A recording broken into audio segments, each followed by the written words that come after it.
the day Rina won the Best Actress award, I was sitting in the audience. She held the trophy, her smile no longer showing any trace of the innocence and helplessness from 5 years ago when she found me. To win this award, the person I must thank the most is Francis, my Mr. Chen. Her Mr. Chen wasn't me. Almost at the moment Rina spoke, everyone in the venue turned their eyes toward me with looks of pity and surprise. This was because they all knew that Rina's success today was entirely due to my support and protection. I smiled silently and was the first to start clapping, but the girl who had lived in my heart since she was 16 years old had finally disappeared. Chapter 1. The day Rina won the Best Actress award happened to be her 29th birthday. In truth, winning this award at 29 can hardly be considered early fame, but Rina entered the industry late, only making her first film 3 years ago. It was also a film I personally crafted for Rina. In 3 years, I gradually elevated Rina to the throne of box office queen. If I directed a film, she was the leading lady. Because of this, I offended quite a few people during those 3 years, but I didn't care. As I watched the woman standing under the spotlight, dressed in a champagne-colored gown,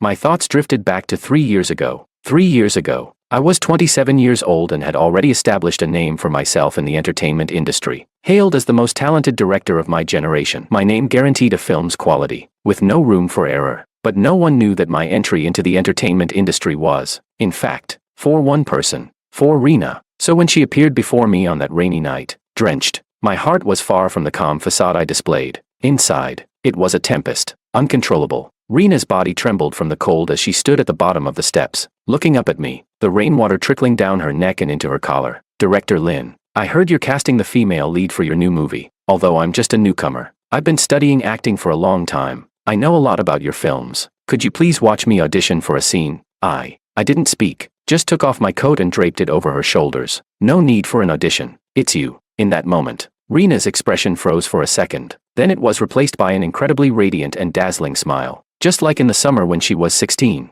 wearing a dress, standing among white doves, she became the turning point in my otherwise mundane life. I had the courage to agree because Rina was the prototype for all the female leads in my scripts. I only film stories I've written myself, and she was my best choice. 3 years, I spent countless sleepless nights exhausting all my inspiration to bring Rina to the trophy. Before coming here, she told me she had a surprise for me if she won this honor. Rina smiled. Her face on the big screen was flawless. She was born to be a star, beautiful enough, and ruthless enough. I want to thank my fans for their support throughout this journey. It's because of them that I can stand here before you. Rina's voice was tinged with emotion, her eyes glistening with tears. For a moment, I almost thought she was looking right at me. There is one person I must thank. Her voice melded with the sound of my heartbeat, and I couldn't hear anything else, nor see anyone unimportant. Rina looked straight into my eyes, and with those scarlet lips, she uttered the most merciless words. The person I want to thank is Francis, my Mr. Chen. Francis, a senior in the entertainment industry, a former best actor. I caught a glimpse of the mocking smile on Rina's lips, and the straight back I had maintained collapsed in an instant. It wasn't me. The person she wanted to thank, the person she wanted to have, was not me. The venue was so large, yet I felt like a clown with nowhere to hide. Everyone's eyes on me. For 3 years, the jealousy and resentment others felt because of my care for Rina were now laced with mockery. I looked at the photo on my phone of the girl in a white dress and smiled. Congratulations. Starting with me. The applause filled the entire venue. Chapter 2.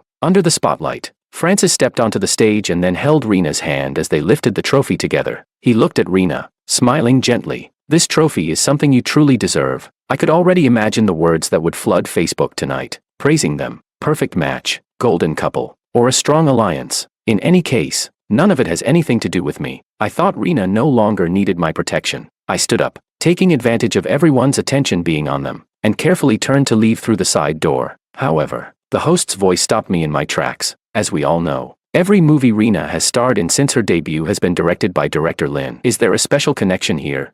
I turned back and met Rina's gaze across the room. Over these 3 years, everyone who met me had gossiped about my relationship with Rina, but I always brushed it off with a laugh. Rina was a rising star, and neither love affairs nor rumors would benefit her, let alone rumors involving me. An actor and a director, I've seen enough in the entertainment industry to know how the media could spin that. Those terms should never be associated with Rina. I assumed Rina would brush it off as she usually did with some polite remarks, but to my surprise, she went along with the host's line of questioning. The first time I met director Lin, he told me that the female lead in his script was tailor-made for me. Ever since our first collaboration, director Lin has sought me out for every film. To me, he's like a mentor, so I've never refused him. Rina's tone was gentle, but I felt as if I had plunged into an icy abyss. It was as if the girl who once held my hand, pleading for my help, had never existed. Francis, picking up on Rena's words, added, "Rena is talented and beautiful. It's natural for a director to want her in his films, but I still hope that some people won't use their past kindness to repeatedly threaten her." Francis's words were harsh, almost accusing me of exploiting Rena for publicity. Yet, I had paid Rena for all her performances, and knowing she was unknown, I even gave her an extra 30% for the first 2 films. But now, in their narrative, I had become someone who exploits past favors. I stood there, fists clenched, my heart racing with anger, but Rena continued to look at me with that same gaze. Proud, cold, even disdainful. What right did she have?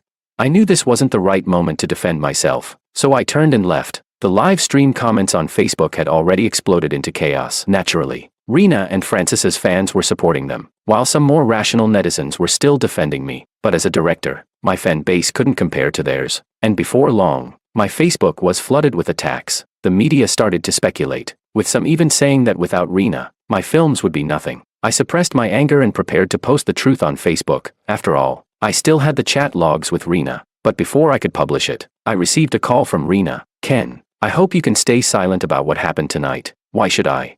Otherwise, I'll tell the media that you're responsible for your brother's death." Chapter 3. Rena's tone was cold and emotionless. It felt like an arrow had pierced my heart. I could feel the scalding blood flowing out of my chest, the gaping wound allowing the cold wind to pour in relentlessly. But the one who hurt me was the girl I had been unable to forget since I was 16. "Rena, what right do you have to treat me like this?"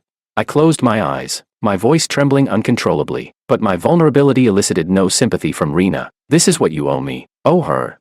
In this life, I owe no one, except my brother." After saying those words, Rena hung up. I listened to the dial tone on the other end and leaned my head against the window. "My brother died when I was 13. We were twins when we were born, because I had a congenital heart condition. Our parents abandoned me at the door of an orphanage. It wasn't until I was 8 that my brother happened to meet me, and we discovered our connection. From that day on, my brother and I often met. His presence filled the void of family in my life, easing my pain and sorrow. My brother told me that after our parents abandoned me, they argued day and night and soon divorced. He went with our mother, who later remarried, but my brother wasn't happy in that family. On our 13th birthday, my brother promised to give me the gift our mother had given him. He said he had received many gifts, and the next one should be mine. But that day, I waited a long time, and he never showed up. The snow blanketed the entire city. Following the directions my brother had given me, I slowly walked to the address, only to find a horrifying sight on the snow-covered street. There was blood, bright red blood. My brother lay on the ground,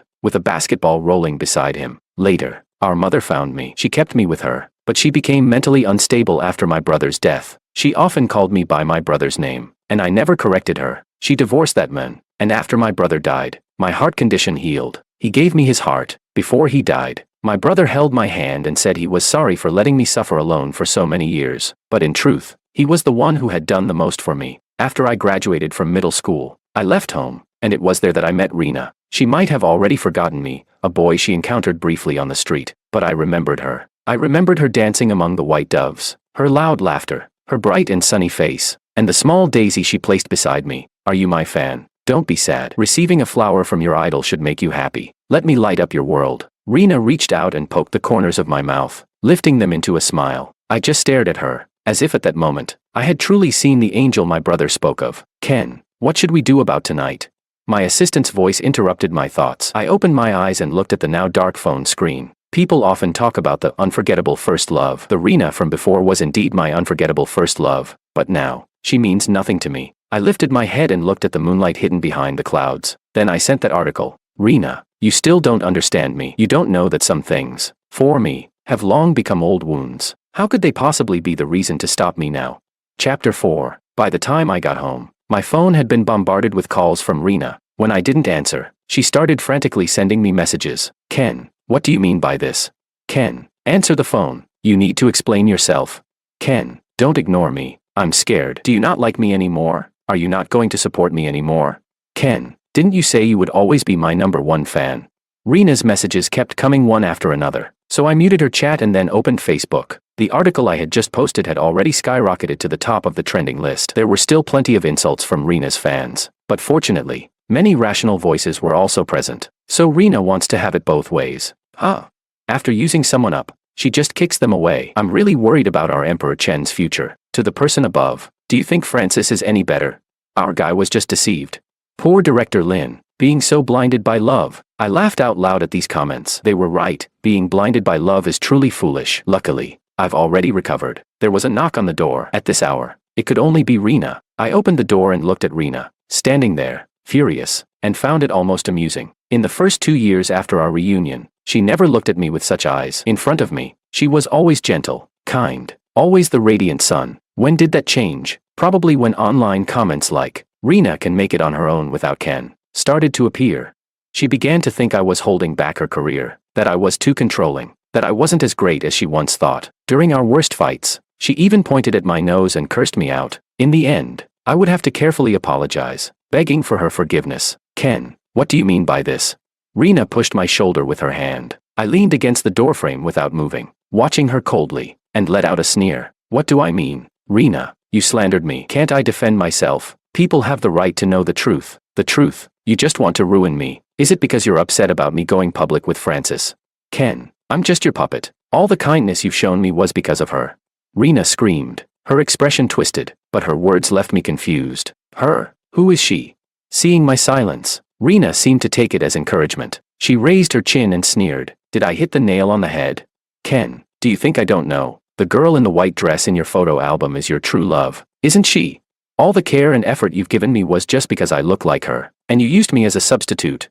What era do you think we're in? You're still playing this stand-in game. Ken, you make me sick." Rena's eyes were filled with tears. That photo, because it was backlit, didn't clearly show the other person's face. So, Rena thought it was someone else. I found it quite amusing because of this bizarre misunderstanding. She wanted to destroy all the efforts I had made, the good reputation I had built, the films I had worked so hard to create, the world I had strived to build. She disregarded all of it. Indeed, a figure like an unforgettable first love is only fit to exist in memories. "Rena, let's just say I made a mistake about you." I closed the door, leaving Rena outside, still hurling curses. But later that night, a recording of my conversation with Rena was leaked online. It was wrong of me to say those things, but it was all because I was in so much pain. The person I trusted, the one I was grateful to, only saw me as someone else's shadow. It turns out that everything was part of Rena's plan. Chapter 5. I have to admit, she's very skilled at manipulating public opinion. In just a few hours, the online criticism of Rena for being ungrateful had completely shifted to sympathy for her, as someone who had been used as a stand-in. Even when some netizens pointed out the benefits Rena had gained from this relationship, they were quickly rebutted. The reason given was always the same: Rena's wounded heart as a young girl. I didn't pay attention to the growing online frenzy. I just turned off my phone and lay down on the bed. I was too tired, so tired that I needed a good sleep. For the first time in a long while, I dreamed of my brother. Although he and I looked alike, no one ever mistook me for my brother. Probably because he always had a smile on his face. No matter what hardships he faced, no matter how painful the situation, my brother was always smiling. Even when facing death, he didn't show the slightest hint of fear. He just smiled, gently stroking my hair, and with that warm voice, he said his final words to me. "Ken, live your life well, live a good life." In the dream, I saw the scene of the first time I met my brother. I was sitting on a park bench, watching a family of 3 laughing together in the distance, with the cold wind seeping through my tattered clothes. That's when my brother walked up to me. His eyes held a look of surprise, but he didn't hesitate to squat down in front of me, staring at me. It took a long time before he finally spoke his first words. "What's your name?" "I think I'm your brother." From the first glance, he knew he was my brother. Later, when I asked him how he knew, he said that seeing me sitting there like a little abandoned animal, he just felt like he had to protect me, and brothers are supposed to protect their younger siblings. I woke up with a start just as the first rays of the sun broke through, the images of my brother's final moments flashing in my mind. It took me a while to realize my current situation. I picked up my phone, the screen filled with missed calls and messages, most of them urging me to check Facebook. I opened WeChat, and Rena's pinned chat was glaringly obvious, her messages deeply disappointing. "Ken, you forced me into this. Rena, will never be anyone's stand-in." Looking back, it seems like there were signs all along. About 3 months ago, Rena took part in a variety show where she met Francis, and gradually began to distance herself from me. I had wondered why, but my experiences growing up in the orphanage made it hard for me to question others. Now I understand, she must have seen the photo in my album. She didn't ask me, and I didn't tell her, because I always thought that the past was the past, and as long as Rena was by my side now, that was enough. But I was wrong. I told my assistant that I would hold a press conference in 3 days to put an end to this ridiculous farce. Most likely, it would also mark the end of my career. I need to take a break, And as my brother wished, I'll use this heart to see the world. But unexpectedly, I received a call from Francis. He said he wanted to talk. Honestly, I didn't think there was anything to discuss with Francis. Before all of this, I only thought of him as a famous actor in the industry. But Francis seemed insistent, and I didn't want to waste any more time on him. So I agreed to his request. Francis arranged for us to meet at a private dining restaurant with good privacy. When I arrived at the private room, he was already sitting at the head of the table. Seeing me, Francis flashed that commercial smile I despised most in this industry. Sorry, too many reporters are following me. I hope you don't mind meeting here, Director Lin. I shook my head. After all, Francis is famous, and not every restaurant can be a good fit. What do you want to talk about? He crossed his legs and leaned back in the chair, his eyes narrowing slightly. I know who Director Lin's so-called unforgettable first love is. It's Rina. Chapter 6. My hand trembled slightly. Before coming here, I had imagined many things Francis might want to say to me, but this wasn't one of them. What do you want to say? I dropped my previously casual attitude and carefully scrutinized the men before me. He was no longer a young actor fresh on the scene. Time had left him with a sense of steadiness and calm, like aged wine with a unique flavor. But it was precisely because of this that Francis's eyes seemed like bottomless pits, making one feel an inexplicable fear. Don't be nervous, Director Lin. Rina is a great prospect. She's beautiful, young, and most importantly, she's very naive. What Francis said was true. Over the past 3 years, under my protection, Rina had been shielded from the filth of the industry. She was pure, and only pure actors can be painted with the colors the director desires. That's what makes them talented. Francis chuckled lightly and continued. So, I chose her. A sense of unease began to rise within me. What exactly are you trying to do? Director Lin, I'm not young anymore. You know how fast the entertainment industry changes. There are so many people eyeing my position, and I don't need to name them all. Using a female actor to keep the audience's attention, using emotions to capture a portion of the fan base, these are common tactics in the industry. Unfortunately, Rina was too attached to you, so I had to use an extreme method to uproot you from her heart. Francis's tone was flat, as if he were discussing something completely mundane. But to me, every word was piercing. I swallowed hard, my hand clenched into a fist on my knee. So, you made her misunderstand. Francis raised an eyebrow, propping his chin up with one hand. He didn't speak, but I already knew the answer. I stood up and strode over to Francis, grabbing his collar and yanking him out of the chair. I could accept Rina hating me because of a misunderstanding. I could even accept her falling in love with someone else. But I couldn't accept her becoming someone's plaything, becoming a puppet controlled at will. Are you out of your mind? She's a person. So what? Helping me is her honor. Francis's eyes held no fear, no guilt. There was only a satisfied smile. I raised my other hand, ready to strike him, but the door to the private room was suddenly pushed open from the outside. Stop, Ken. What are you doing? It was Rina. She pushed my body away and then stood in front of Francis. That beautiful, stubborn face looked up at me, her eyes full of anger. Rina, listen to me. This man is lying to you. The one who's been lying to me is you. You wrote that woman into your script and then had me play her. Ken, you make me sick. Suddenly, I couldn't find the words to speak. Rina's voice was full of disgust for me. Francis, are you okay? I'm fine. I'm sorry for meeting him behind your back. I originally thought I could convince him to apologize to you. Francis had already put away his smile, now looking like a wounded puppy, carefully holding onto the edge of Rina's clothes. Fool, let's go. She shielded Francis as they walked past me. I reached out, grabbing her wrist. Rina, what if I told you that person has always been you? Rina didn't stop walking, just sneered. Ken, do you think I'm an idiot? If it were me, why didn't you tell me before? She left with Francis, the warmth in her hand slowly fading away. Why didn't I tell her? Because back then, I was too much of a mess. I always wanted to show her my best self, at least a version of me that had achieved something. Not the defeated person I was back then. But now, maybe it's too late for everything. Chapter 7. It seems that Rina wanted to retaliate for the time I almost hit Francis. So the gossip accounts on the internet began to spread stories about my childhood. They talked about how I grew up in an orphanage, how I did a lot of petty crimes to survive, and how I caused my brother's death. My assistant saw the comments online and was furious, muttering under his breath but not wanting me to hear. He was afraid I'd be upset, but in truth, I had already known. If they want to curse, let them. It must be uncomfortable to hold it in. My assistant put down his phone and sighed. Ken, are you really not going to make movies anymore? I took a sip of wine, sprawling on the sofa. Over the years, I've earned enough money to live comfortably. I'm done. I want to go out and see the world. Making movies is a process of giving, and in these past 3 years, I've lost the ability to keep giving. My assistant seemed to want to say something more but ultimately stayed silent. But when I turned around, I saw his eyes filled with tears. I was a bit startled. Why are you crying? He wiped the corner of his eye with the back of his hand. his voice heavy. It's nothing. I just think it's a shame. Ken, you love movies so much, and now you're just giving them up. And Rena, you've done so much for her these past 3 years. And yet, in the end, he didn't finish his sentence. I looked at the wine swirling in the glass and said nothing. Do I regret all I did for Rena?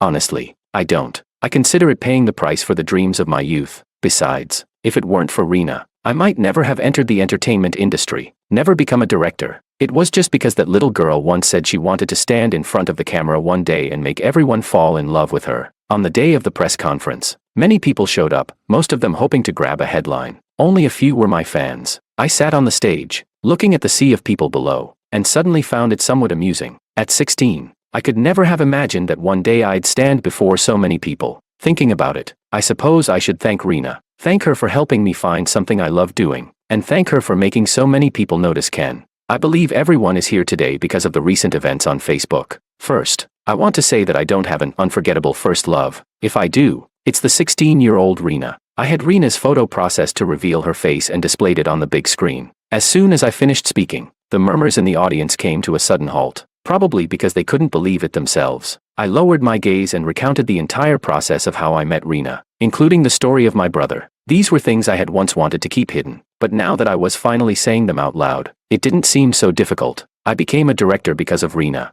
hoping one day to make her the leading lady in my films. Many people have said that Rena looks her best in my films, and that's because all my scripts, all my heroines, were written for her. But later, she finally appeared in front of my camera, yet she was no longer the person I once hoped for. I looked at the flashing lights in front of me and smiled brightly. The heart inside my chest belongs to my brother. He once told me he wanted me to live an extraordinary life. Before I turned 30, I lived for Rena and for movies. From now on, I want to live for myself, for my brother's heart. I won't be making any more movies because my leading lady has already died. The flashing lights came to a stop, and I saw my fans standing below, their faces streaming with tears. This might be unfair to them, but it's a choice I have to make. Ken. In the silent room, Rena's voice, trembling, was exceptionally clear. Chapter 8. I don't know when she arrived or how much she heard, but none of that matters to me anymore. My gaze lingered on Rena for just a moment before I turned to look at the other reporters. Then, I stood up and bowed to the crowd. Thank you all for your support over the years. I hope we'll have the chance to meet again. I turned and headed backstage, with Rena's voice calling my name echoing in my ears,